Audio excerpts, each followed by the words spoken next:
மயிலம்பட்டி ராஜ கபூர் அவர்களது மகன் ஆதில் யூசுப் இல்ல குழந்தைகளுடைய முன்னேற்றத்திற்கு பெரிதும் காரணம் அத்தாதான் என்று அருமையாக பேச வருகிறார்.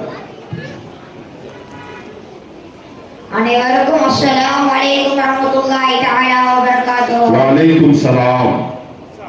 குழந்தை வளர்ப்பில் பெரிதும் பங்காற்றுவது தந்தை. கல்லிற்குள் இருக்கும் தேரைக்கும் உணவளித்து எனது சொல்லிற்கும் உயிர் கொடுத்த வல்லன் அல்லாஹ்விற்கே புகழ் அனைத்தும் உண்டாவதாக. ஆமீன். அல்ஹம்துலில்லாஹ் அல்ஹம்துலில்லாஹ் அஸ்ஸலாத்து வஸ்ஸலாமு அலா ரசூலில்லாஹ் சய்யிதினா மௌலானா முஹம்மது ஸல்லல்லாஹு அலைஹி வஸல்லம் வ ஆலிஹி வ ஸஹ்பிஹி அஜ்மஈன் வல்ஹம்துலில்லாஹி ரப்பில் ஆலமீன். நடுவர் அவர்களே, உங்களை பார்த்ததும் என் மனதிற்குள் ஒரு பாட்டு வருகிறது. பாடட்டா? என்னைய பார்த்தா பாட்டு வருதோப்பா. என்ன பாட்டுப்பா அப்படி படிக்க போற? படிப்பா. நடுவில் பார் நல்லா, நடுவர் அமர்ந்து உள்ளா, தலையில் வெள்ள குள்ளா, தந்தை தந்தை என்று தீர்ப்பு வழங்க உள்ளா. பாட்டு எப்படி இருக்குது நடுவர் அவர்களே? பாட்டு இருக்கு நல்லா. எப்படி சொல்லு நடுவர் அவர்களே. குழந்தை வளர்ப்பில் பெரிதும் பங்குள்ளவங்க யாருன்னு பேச சொன்னா, குழந்தையை உண்டாக்குவது தாயா தந்தையான தலைப்பையை மாத்தி புரிஞ்சுட்டாங்க எதிரணி தேவர்.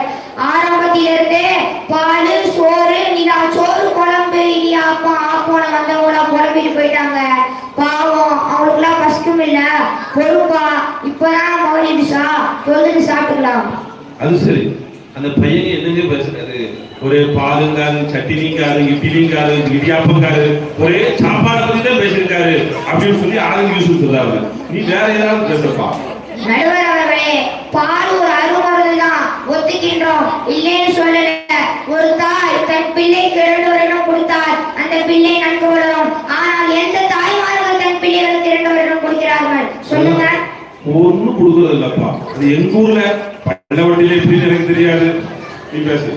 அதுக்கப்புறம் இன்னொரு விஷயம், நிலாச்சோறு பத்தி சொன்ன எதிரணி தலைவர் எந்த காலத்துல இருக்கிறார் நடுவர் அவர்களே? அதெல்லாம் ஒரு காலம். இது எந்த காலம்? இப்பதான் யாரு நிலாவை காட்டி சோறு விட்டுறா? என்ன யூடியூப் காட்டி தானே சோறு விட்டுறாங்க. அதான் யூடியூப் காட்டி, நான் கூட டிவியை காட்டி தான் சோறு விட்டுறாங்கன்னு சொன்னேன். பையன் சொல்றாங்க இல்ல இப்ப யாரும் டிவியை காட்டி சோறு விட்டுறது இல்ல, இப்ப எல்லாரும் யூடியூப்பை பார்த்துதான் என்ன செய்யறாங்க, சோறு விட்டுறாங்க. அதுலயும் ஒவ்வொரு பாட்டு இருக்கு. நீ படிச்சல பாட்டு, நான் படிக்க மாதிரி ஒரு பாட்டு.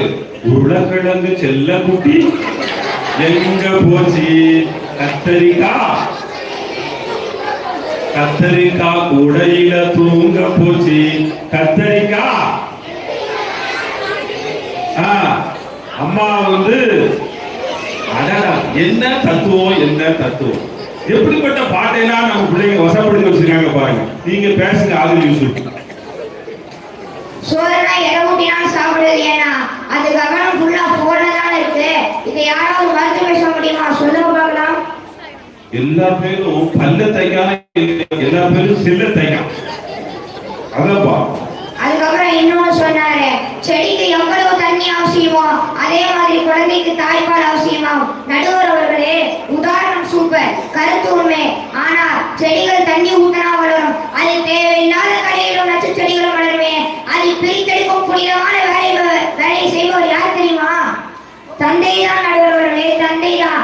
தாய் கொடுக்கும் பாலில் ஒழுங்கு வளரும், ஆனால் ஒழுக்கம் வளராது. அந்த ஒழுக்கத்தை கற்றுக் கொடுப்பதின் பொறுப்பு தந்தையின் பொறுப்பு.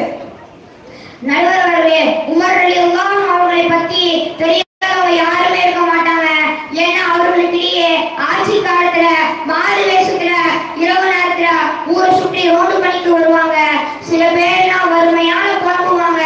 அதெல்லாம் கவனிச்சுட்டு நோட் பண்ணிட்டு மறுநாள் ஆட்கள் அனுப்பி அவங்களுக்கு தேவையான வேலையை செஞ்சு கொடுப்பாங்க. இது மாதிரிதான் ஒரு நாள் ஒரு குடிசை வீட்டில் அம்மாவும் பேசிட்டு இருக்காங்க. அம்மா சொல்றாங்க தண்ணி ஊத்துவான்னு சொல்றாங்க. அதுக்கு அந்த மகள் உமர் ரலியல்லாஹு அவங்க தொழில மோசடி செய்யறேன்னு சொல்லிட்டு போனாங்க அப்படின்னு மாறு சொல்றாங்க. அதுக்கு அம்மா சொல்றாங்க, இந்த இரவு நேரத்தில் உமர் ரலியல்லாஹு அவங்க என்ன பண்ணிட்டு இருக்காங்க? அதுக்கு அந்த மகள் என்ன சொல்றா தெரியுமா? உமரையும் முன்னையும் என்னையும் படைத்த அல்லாஹ் பார்த்துட்டு இருக்கான், பால்ல தண்ணி ஊத்தக்கூடாதுன்னு சொல்றாங்க.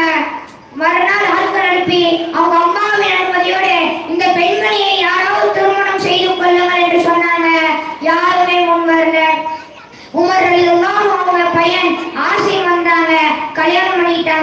அந்த பெண்மணியை தன் மருமகளாக தேர்ந்தெடுக்கப்பட்டாங்க. தாய்ப்பால் கொடுக்காவிட்டால் கூட பசுமாட்டு பாலை குடித்து வளர்த்து விடலாம். ஆனால் ஒழுக்கத்தை தந்தையால் மட்டும்தான் கற்றுக் கொடுக்க முடியும். என் அருமை நாயகம் ஸல்லல்லாஹு அலைஹி வஸல்லம் சொல்லியிருக்காங்க, ஒரு தந்தை தன் பிள்ளைக்கு கொடுக்கும் சிறந்த அன்பளிப்பு போதிக்கும் ஒழுக்கம் தான் என்று. நடுவர் அவர்களே, குழந்தை ஒழுக்க வளர்ப்பில் பெரிதும் பங்காற்றும் தந்தை தானே. நீ சொல்றது சரி மாதிரிதான் தெரியுது. அடுத்து வர்றவங்க வேற என்ன பேச போறாங்களோ, இப்ப நீ பேசு. நிலாவுக்காண்டி சொல்ற நாம் தாய் வளர்ச்சிக்கு காரணமா, நிலாவுக்கே போய் சாப்பிடலாம் சொல்ற நாம் தந்தை வளர்ச்சிக்கு காரணமா? நீங்களே சொல்லுங்க நடுவர் அவர்களே. என்னப்பா சொல்ல, நிலாவை காட்டி சோறுண்டிய தந்தை தாய் முக்கியமா, நிலாவுக்கே போய் சாரி என்று சொன்ன அத்தா முக்கியமா? இந்த உலகத்தில் இருக்கிற கூகுள் மேப் வருது. ஆனால் ஒரு குழந்தையின் முதல் கூகுள் மேப் யார் தெரியுமா? தந்தை தான். தந்தை ஆள்காட்டி விரல் தான். நடுவர் அவர்களே, எதிரடிக்காரங்க சொன்னாங்க அம்மா திட்டுவது மூலியமா கூட நம்மால் உயர முடியும்னு. இப்ப அம்மா அவர்கள் எப்படி திட்டாங்க நான் சொல்லிட்டா? சொல்லுமா. ஏ சனியனே, ஏன் உயிரவங்களுக்குமே இருக்கிற எங்கேயாவது போய் தர எரும மாடு. இப்ப யாரு மக்காவுக்கு இமாமான்னு போய் திட்டுறாங்க? அது சரி, மக்காவுக்கு இமாமா போட்டு இப்ப யாரு திட்டா? அட சனியன, அட இளவ, ஒன்னையெல்லாம் பெற்றதுக்கு புலிமூட்டையை பெற்றிருக்கலாம், நீ தான் பிள்ளையா, நீ சைத்தா, நீ இபிலிசு, நீ பிசாசு, இப்படிதான் பார்த்துட்டாங்க. தொழிலை பத்தி அல்லாஹ் என்ன சொல்றான் தெரியுமா? யாருக்காவது தெரியுமா?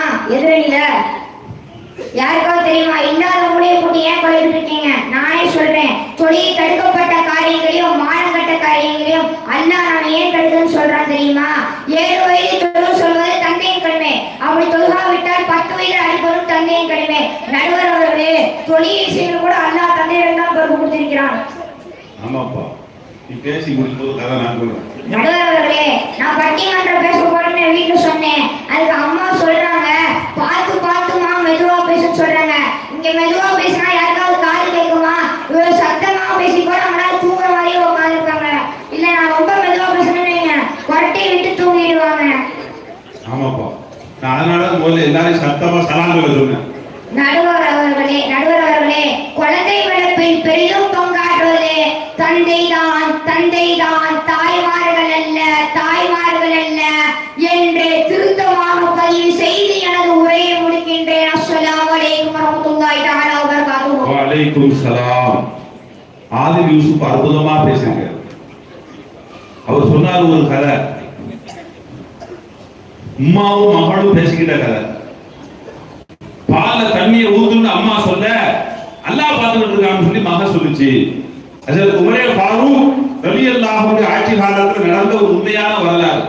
இன்னைக்கு அம்மாவும் மகளும் வீட்டுக்குள்ள இரவு நேரத்துல என்ன பேசிக்கிட்டு இருக்காங்க? ஒரு அம்மா சொல்லுது, அம்மா சன் டிவியை வை, இந்த நாடகம் போடுவான்.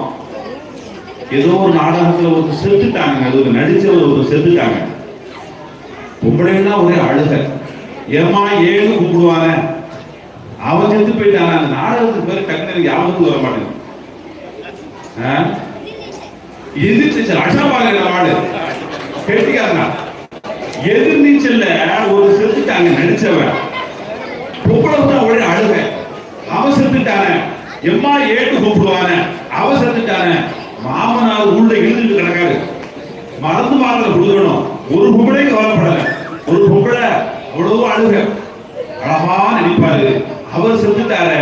நம்ம யாரு அந்த நடிப்பு நடிக்க போறா? அந்த அம்மாவுக்கு அந்த கவலை, அந்த கேரக்டர்ல நம்ம யாரு வந்து நடிக்க போறா?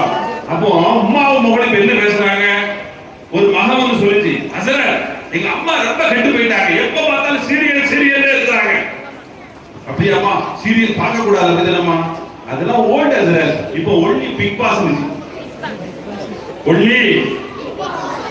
அதை விட இன்னொரு அம்மா சொல்லுச்சு, அதெல்லாம் ஓல்ட் ஹசரத் சீரியல் தான்.